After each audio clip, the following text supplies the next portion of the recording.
Assalamu alaikum all, hope so everyone is very good. This is Farah Iqbal and welcome back to my YouTube channel Life Science Hub. So in this lecture series we are talking about the first year biology और आज हम जो topic discuss करने वाले हैं that is domain Eukarya. सही है, तो आज इंशाल्लाह हम अपने टॉपिक में इस लेक्चर में पूरे इस टॉपिक को कवर करेंगे। So let's see what is eukarya. The domain eukarya encompass all the organisms with the eukaryotic cell. अब डोमेन यूकेरिया के अंदर जितने भी ऑर्गेनिजम्स आ रहे हैं ऑफ कोर्स उनके पास कौन सा सेल होगा? Eukaryotic cells. Means they have a true nucleus. इनके पास ट्रू न्यूक्लियस भी है, मेम्ब्रेन बाउंडेड ऑर्गेनेल्स भी मौजूद होंगी।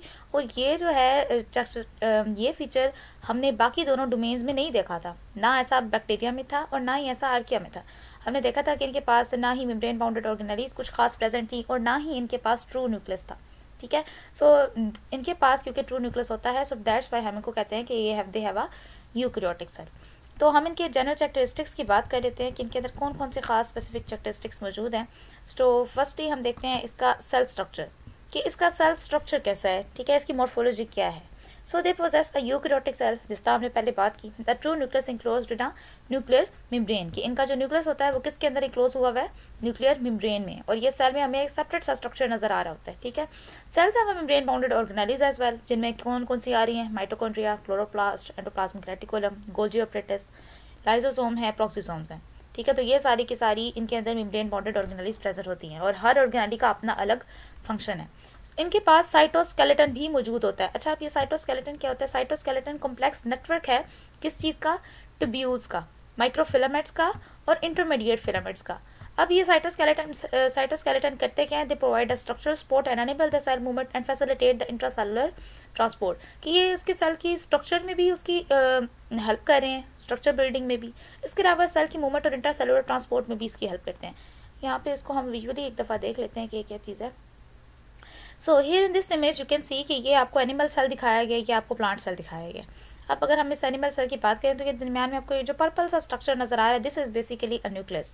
हमने बात की ना कि इसके अंदर ट्रू न्यूक्लियस होता है और इसके पास मेम्ब्रेन बाउंडेड का न्यूक्लियस होता है। इसके अलावा इसके पास मेम्ब्रेन बाउंडेड ऑर्गेनेल्स भी है। देखें, ये इसके पास माइटोकॉन्ड्रिया है, गोल्गी ऑपरेटस है, लाइसोसोम। ठीक है, ये जो स्ट्रक्चर नजर आ रहा है ये लाइसोसोम। सो इसमें मेम्ब्रेन बाउंडेड ऑर्गेनेल्स भी हैं, इसके पास ट्रू न्यूक्लियस भी है। दैट्स वाई हमने इसको कहा है कि ये क्या है? यूकैरियोटिक सेल है।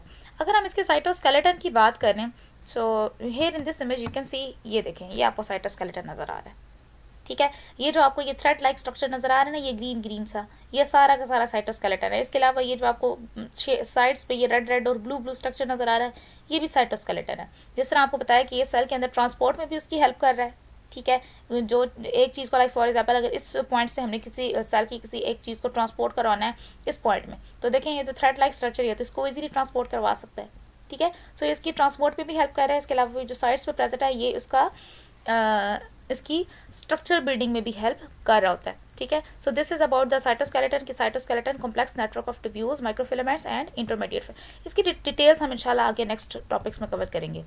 नेक्स्ट अगर हम इनके जेनेटिक मटेरियल की बात कर लें, सो ऑफ कोर्स हमें पता है कि जेनेटिक मटेरियल की जब भी बात हो रही है तो हम डीएनए का जिक्र करेंगे। ठीक है, अगर हम इनमें डीएनए की बात करें, तो DNA is organised into a multiple linear chromosome. इनके अंदर मल्टीपल लीनियर क्रोमोसोम है।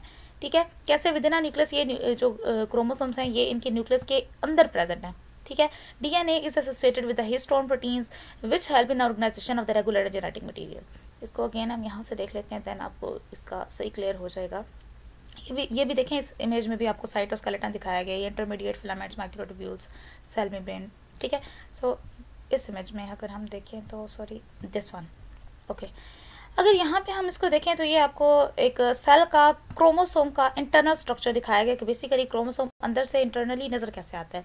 ये एक क्रोमोसोम है और ह्यूमन बॉडी के अंदर सेल के अंदर इस तरह के 23 क्रोमोसोम्स प्रेजेंट होते हैं एक न्यूक्लियस के अंदर। ठीक है, अब देखें इसी को इन्होंने माइक्रोस्कोपिक स्ट्रक्चर को इन्होंने मजीद आपको थोड़ा सा बड़ा करके दिखाया गया है। अभी हमने यहाँ पे एक वर्ड यूज़ किया है हिस्टोन प्रोटीन्स, ये देखें। So now we are going to talk about कि हिस्टोन प्रोटीन्स क्या होती हैं।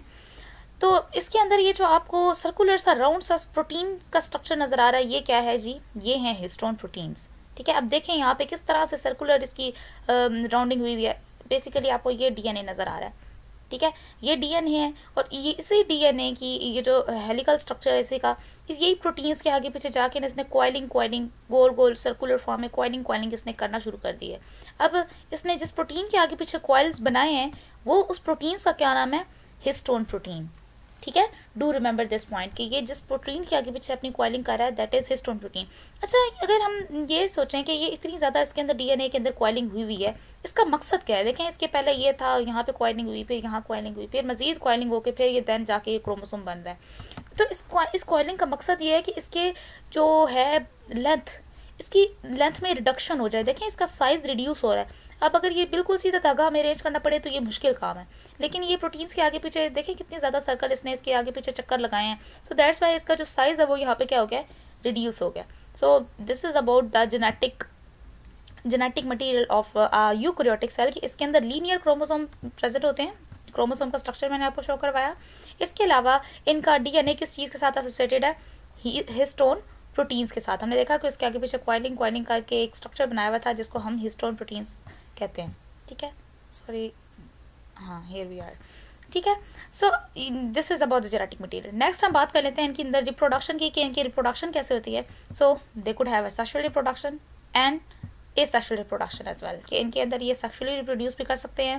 सेक्सुअल रिप्रोडक्शन मीन्स कि इनके अंदर दो पेरेंट्स इन्वॉल्व हैं, मेल और फीमेल। ठीक है, किस तरह इनके अंदर मेल और फीमेल अपने गैमीट्स बनाते हैं, मियोसिस के प्रोसेस के through. Do remember this, egg cells और स्पर्म सेल्स बन रहे हैं मियोसिस के प्रोसेस के थ्रू। देन फर्टिलाइजेशन होती है, fertilisation is the fission of egg cell and sperm cell. और अब दो देखें, अब हाफ क्रोमोसोम आ रहे हैं पेरेंट्स से, मदर पेरेंट से, हाफ आ रहे हैं फादर से। अब हाफ इस साइड से आएंगे, हाफ इस साइड से आएंगे, तो दोनों मिलके एक न्यू सेल बना देंगे। ठीक है, उसके अंदर कैरेक्टरिस्टिक फीचर्स हाफ उसकी फादर से आ रहे हैं, हाफ उसकी मदर से आ रहे हैं। सो दैट्स वाई जो न्यू इंडिविजुअल बन रहा है दैट इज टोटली डिफरेंट। वो ना अपने फादर की तरह 100% होगा, ना ही अपनी मदर की तरह 100% होगा। सो दैट्स वाई इसके अंदर जेनेटिक डाइवर्सिटी आ गई है, मीन्स कि उसके अंदर चेंजेस आ गए हैं। चेंजेस मीन उसकी शक्ल चेंज है, उसके अंदर बॉडी कलर, उसका स्किन कलर चेंज हो सकता है, हेयर कलर चेंज हो सकता है। ठीक है, तो ये फिशन ऑफ एग्स और सेल्स, एग सेल्स और स्पर्म सेल्स की वजह से, उनकी फर्टिलाइजेशन की वजह से ये चेंजेस आ रहे होते हैं। अगर हम एसेक्सुअल रिप्रोडक्शन की बात करें तो ये एसेक्सुअली भी रिप्रोड्यूस करते हैं माइटोसिस के प्रोसेस के थ्रू। माइटोसिस के प्रोसेस में क्या होता है कि जो डॉटर सेल्स होते हैं वो बिल्कुल आइडेंटिकल होते हैं अपने पेरेंट सेल के साथ। अच्छा, अगर बात की जाए तो क्योंकि यूकैरियोटिक्स में हम बात करें हायर एनिमल्स की, ठीक है, यूकैरियोट्स में, तो अब अगर मैं ह्यूमन बॉडी की एग्जांपल दूं तो मियोसिस तो तब होगी जब मेल और फीमेल के अंदर गैमेट्स बन रहे हैं। माइटोसिस तब होगी जब लाइक फॉर एग्जांपल अगर हमारी बॉडी किसी जगह से कट लग जाता है, अब सेल जो है वो रीजनरेट कर रहे हैं, दोबारा से वो जगह हम देखते हैं कि वो फिल हो गई है। अब वो जगह फिल करने के लिए कौन सा प्रोसेस हो रहा है, माइटोसिस का। सेल्स अपने रिप्रोड्यूस करते हैं, अपने जैसे सेल्स बनाते हैं माइटोसिस के प्रोसेस के थ्रू, और हमारा जख्म जो है, वाउंड जो है, आहिस्ता आहिस्ता वो हील हो जाता है। ठीक है, so this was about the reproduction of eukaryotic cell. Next अगर हम बात कर लें इनके कॉम्प्लेक्स सेलुलर ऑर्गेनाइजेशन की, तो हम देखते हैं कि हायर एनिमल्स के अंदर टिश्यूज और ऑर्गन सिस्टम्स प्रेजेंट होते हैं। अब लाइक फॉर एग्जांपल हम अपनी ह्यूमन बॉडी की एग्जांपल लें तो हमारी बॉडी के अंदर डिफरेंट ऑर्गन्स हैं, हार्ट, लिवर, किडनी, हमें ये डिफरेंट ऑर्गन्स नज़र आते हैं, लेकिन बाकी दोनों डोमेन्स में हमें ये चीज़ नज़र नहीं आ रही थी। So that is the difference between the archaea, bacteria and eukarya. ठीक है, कि इनके ये डिफ्रेंशिएट होते हैं because they have a highly specialised tissues and organ system, और हर टिश्यू और हर ऑर्गन का अपना अलग अलग फंक्शन है। ठीक है, अब लाइक फॉर एग्जांपल हार्ट का फंक्शन क्या है कि वो पंपिंग करता है, इसी तरह हर ऑर्गन का अपना अपना फंक्शन है। ओके, अगर हम नेक्स्ट बात करें इनकी एवोल्यूशनरी रिलेशनशिप की, तो इनकी एवोल्यूशनरी हिस्ट्रीज ये सजेस्ट करती हैं कि इनके ऊपर जो साइंटिस्ट ने स्टडी की है इनकी एवोल्यूशन के ऊपर, तो वो ये पता चलता है कि यूकैरियोट्स क्या करते हैं कि ये एंडोसिम्बियोसिस का प्रोसेस करते हैं। एंडोसिम्बियोसिस क्या होता है, means endo means inside, symbiosis means benefit, कि ये क्या करते हैं, यूकैरियोटिक सेल इनगल्फ कर लेते हैं किसी दूसरी प्रोकैरियोटिक सेल को, अपनी बॉडी के अंदर, अपने सेल के अंदर ले जाते हैं।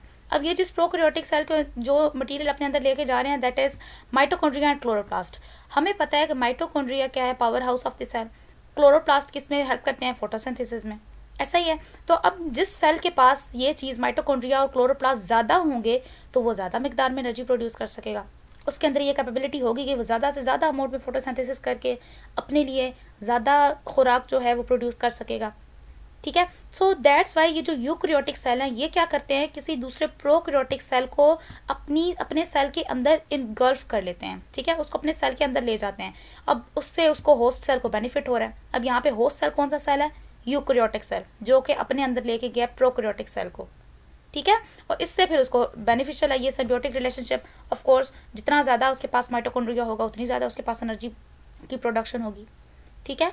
तो दिस इज अबाउट द एंडोसिम्बियोसिस कि ये दूसरे सेल को अपने साथ अपनी बॉडी के अंदर इंगल्फ कर लेते हैं।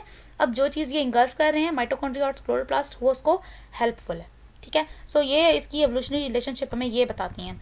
सो दिस वाज टुडेज टॉपिक। हमने बैक्टीरिया के जनरल यूकैरियोटिक सेल के जनरल कैरेक्टरिस्टिक्स देखे, हमने सेल स्ट्रक्चर देखा, फिर जेनेटिक मटेरियल पे बात की, रिप्रोडक्शन, और then complex cellular organisation and evolutionary relationship.